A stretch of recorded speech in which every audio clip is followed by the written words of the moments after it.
Pasutri yang habisi wanita hamil di kamar kos ditangkap di dalam bus saat kabur.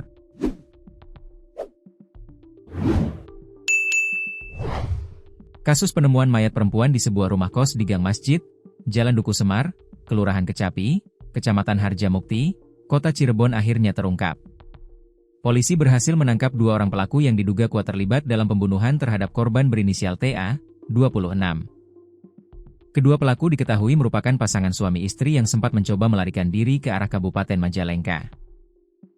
Kapolres Cirebon Kota, AKBP Eko Iskandar mengatakan, pengungkapan kasus tersebut dilakukan dalam waktu singkat setelah penemuan jenazah korban. Ya, alhamdulillah ya, untuk kasus penemuan mayat seorang perempuan di salah satu tempat kos yang ada di wilayah Soresal Timur ini sudah berhasil kita ungkap dan kita telah mengamankan 2 orang yang terindikasi sebagai pelaku tindakan perbuatan pembunuhan, ujar Eko Iskandar saat konferensi pers di Mapolres Cirebon Kota, Selasa, 17 Maret 2026. Ia menjelaskan, 2 pelaku yang diamankan berinisial LH, 26, dan RK, 41, yang merupakan pasangan suami istri. Betul. Jadi 2 orang ini yang kita amankan ini suami istri yang berinisial LH, 26 tahun, dan berinisial RK, istrinya.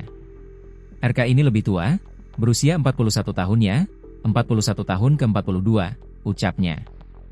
Menurut Eko, motif awal pembunuhan tersebut diduga karena pelaku ingin menguasai harta milik korban.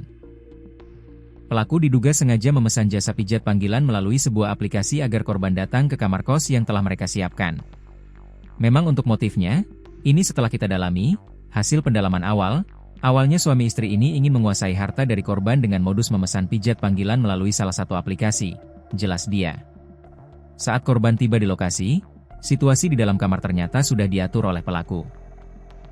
Istri pelaku bersembunyi di kamar sebelah, sementara suaminya menemui korban di dalam kamar. Pada saat korban ini tiba di lokasi, istri yang berinisial RK ini bersembunyi di kamar sebelahnya. Jadi yang di dalam itu adalah suaminya LH bersama korban TA, katanya. Di dalam kamar tersebut sempat terjadi cekcok antara pelaku dan korban hingga akhirnya berujung pada aksi pembunuhan. Polisi menyebut, peristiwa tersebut tergolong sadis karena korban diketahui sedang dalam kondisi hamil tua. Nah ini sempat terjadi cekcok di dalam itu sehingga terjadilah perbuatan pembunuhan ini. Jadi ini juga termasuk pembunuhan yang sadis ya, karena korban ini semalam kita autopsi dan korban ini meninggal dalam keadaan hamil 8 bulan, ujarnya. Dari hasil pemeriksaan sementara, korban diketahui mengalami kekerasan di bagian leher.